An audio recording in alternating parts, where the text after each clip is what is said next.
예, 바로 이어서 진행을 하겠습니다. 자, 일단 제가 이 앞서 보셨던 그 샘플 이미지에서 서브 영역을 추출할 건데, 그 가로 세로가 이제 1024768의 크기를 갖는다라고 말씀드렸고, 그 중에서 이제 특정한 그 서브 영역을 추출할 건데요. 그 서브 영역을 추출하는 데 있어서 좌표는 제가 그냥 임의로 정한 건데, x 방향으로는 300부터 499까지 200개 픽셀에 해당되는 위치, 그 다음에 Y 방향으로는 100부터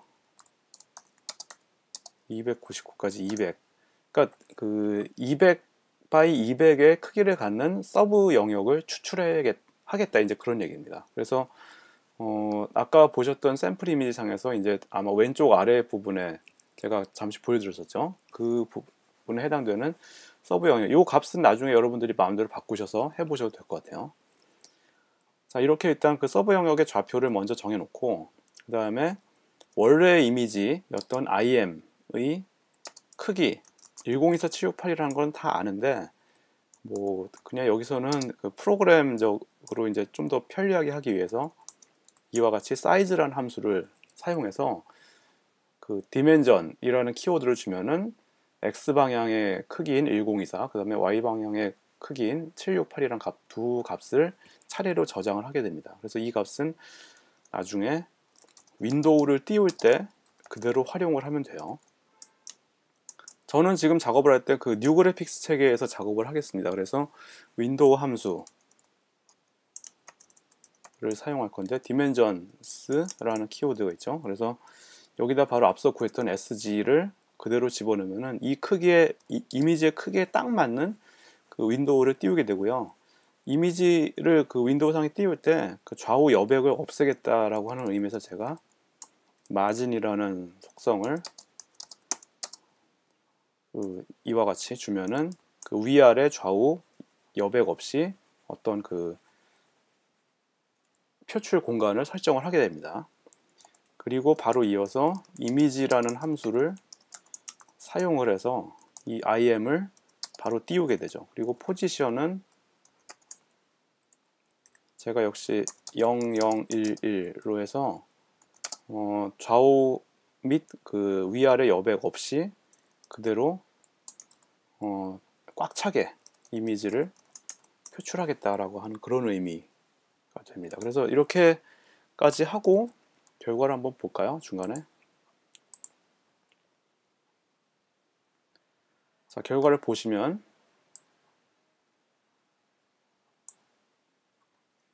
이게 느린 컴퓨터라서 이렇게 뜨는데 처음에 좀 오래 걸릴 수는 있어요.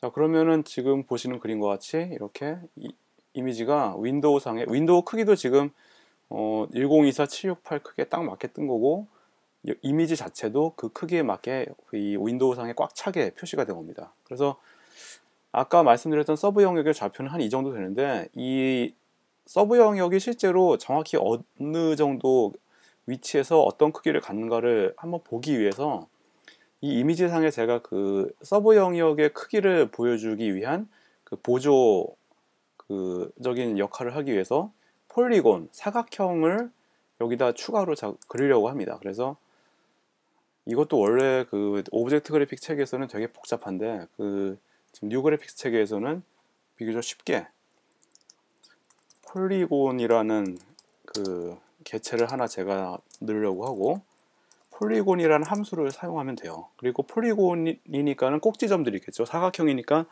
그 4개의 꼭지점들이 있는데 그 시작과 끝은 이어줘야 되니까 그 꼭지점은 5개를 설정해 주시면 됩니다. 그래서 이거는 제가 블로그에 그 뉴그래픽스에 관한 내용을 여기까지만 적으면 되겠네요. 예. 폴리곤이라는 함수에 대해서 제가 그 제 블로그에 게시물로 소개한 내용이 있으니까 그 내용을 한번 보시면은 도움이 될 것 같습니다. 그리고 y1, y1, y2, y2 이런 식으로 폴리곤의 그 꼭지점의 좌표들을, 이건 x 좌표들만 모아준 거고 이건 y 좌표들끼리만 모아준 거예요.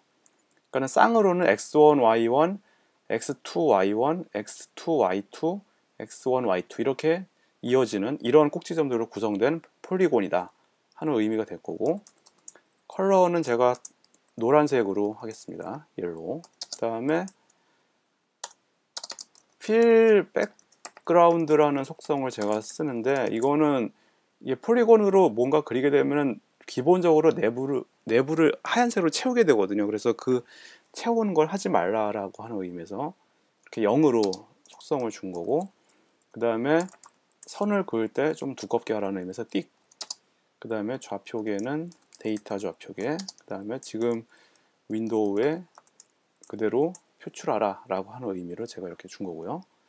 자, 이렇게 해보면은 폴리곤이 이제 그 서브 영역의 좌표에 해당되는 폴리곤이 표시가 된다라고 하는 거죠.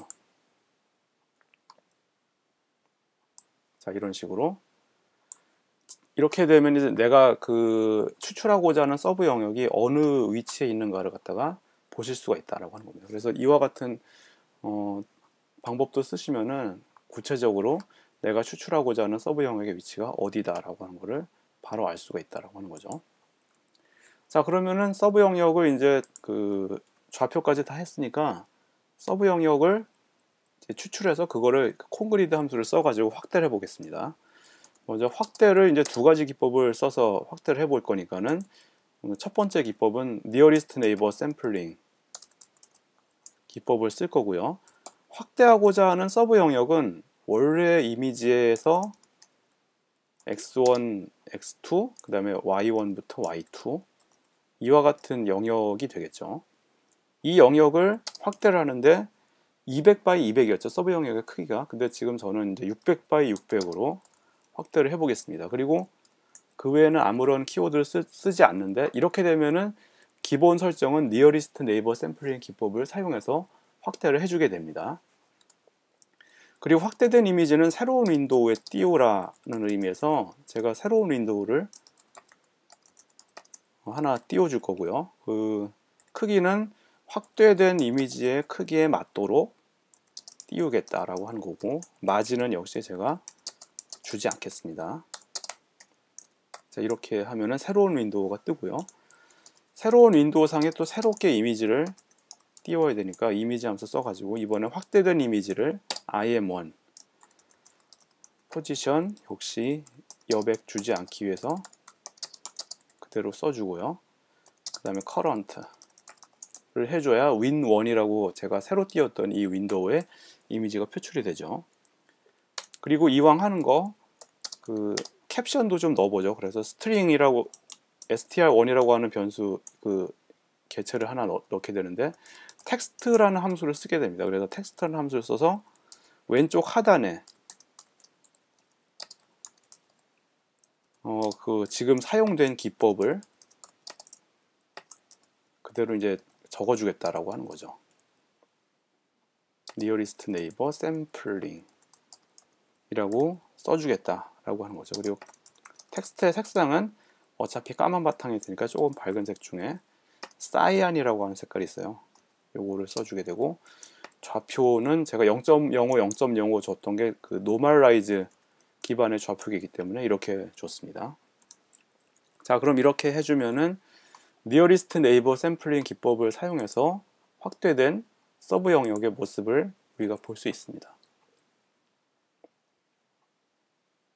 자, 보시면은 이렇게 서브 영역을 이와 같이 200x 200 크기였던 것을 600x 600의 크기로 확대해서 보여주고 있는 거고, 어떤 기법을 썼는지 캡션 여기에 들어가 있죠. 보시는 것처럼 아까 프리젠테이션 파일에서도 잠시 보셨겠지만은 이와 같이 좀 그 깍두기처럼 거칠게 보이는 그런 느낌이 있어요. nearest neighbor sampling의 이 기법이 주는 결과는 이렇습니다. 물론 그 원래 픽셀 값을 살리는 게 더 중요하다고 했을 때는 이 기법을 쓰는 게 맞겠죠. 그러니까 이게 보이기에 그냥 이렇게 좀 거칠게 보인다고 해서 뭐 안 좋은 기법 이렇게 보는 거는 뭐 바람직하지 않은 거고요. 다 기법들은 다 나름대로 의미가 있는 거죠. 자, 그 다음에 비슷한 요령으로 제가 그 바이리니어 인터폴레이션 기법을 써서 표출해 볼 건데, 이것은 어차피 그 방법은 비슷합니다. 단지 뭐냐면은 그 콘그리드 함수에 interp라는 키워드를 추가해주는 것밖에 없어요. 차이가. 이 interp라는 키워드를 써주면은 이때는 확대를 할 때 이제 바이리니어 인터폴레이션 기법으로 써서 확대를 하게 된다라고 하는 거죠. 그래서 이 바이리니어 인터폴레이션 기법으로 사용된 확대된 이미지를 또 이제 별도의 윈도우에 띄우겠다는 의미로 제가 그냥 win2라고 새로 이제 윈도우를 띄우기로 한 거고요. 그 다음에 확대된 im2를 이 이미지 함수를 써서 역시 새로운 윈도우에 띄우게 되고, 그 다음에 캡션 역시 좀 넣어줘야겠죠. 그래서 이번에는 바이리니어 인터폴레이션 이라고 하는 기법을 사용했다라고 하는 의미의 스트링을 넣어주면 됩니다. 자, 이대로 해보면은 이제 새로운 윈도우가 하나 더 뜨게 되겠죠.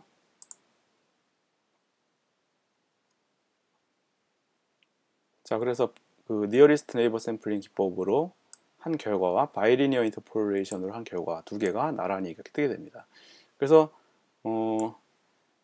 서로 비교해 보시면은 확실히 바이리니어 인터폴레이션 기법을 사용한 결과가 좀 더 부드럽게 보인다. 하지만은 이 결과는 그 세로 픽셀들의 값을 정할 때 원래 기존의 픽셀들의 값들 사이사이를 내삽을 해서 얻었기 때문에 뭐 실제 값들은 아니겠죠, 이것은. 그러니까는 실제 값들의 의미를 얼마나 두느냐에 따라서 왼쪽에 기법을 쓰느냐, 오른쪽에 기법을 쓰느냐, 이것은 이제 데이터의 성격에 따라서 달라질 수밖에 없으니까요. 그 갖고 계신 데이터의 성격에 맞게 그 원하시는 기법, 시각적으로 좀 더 괜찮은 결과를 얻고 싶다라고 하면은 오른쪽 바이리니어 인터폴레이션 기법이 좀 더 나을 수 있고, 하지만 원래 데이터의 값을 훼손하지 않는 범위에서 확대를 하고 싶다 그러면은 nearest neighbor sampling 기법을 쓰는 게 맞을 겁니다. 자, 그리고 이제 곁다리로 하나 더 알려드리면은 지금 이렇게 얻은 이미지를 이대로 저장하고 싶다 하면은 이제 어떻게 하면 되느냐 하는 거죠. 그래서 저장할 때는 두 번째 그 바이리니어 인터폴레이션으로 그 얻어진 이미지만 저장을 해볼게요. 그러면은 두 번째 윈도우에 대해서 save라는 메소드를 그 적용하시면 되는데요. save라는 메소드를 적용하면서 이미지의 이름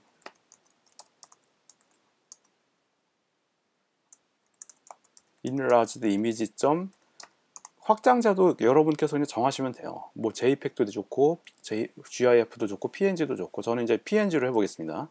그래서 저장할 이미지 파일의 이름을 적어주시고, 원래 이러면 끝나는데 여기다 추가적으로 레졸루션이라는 속성을 정해주시는 게 좋고요.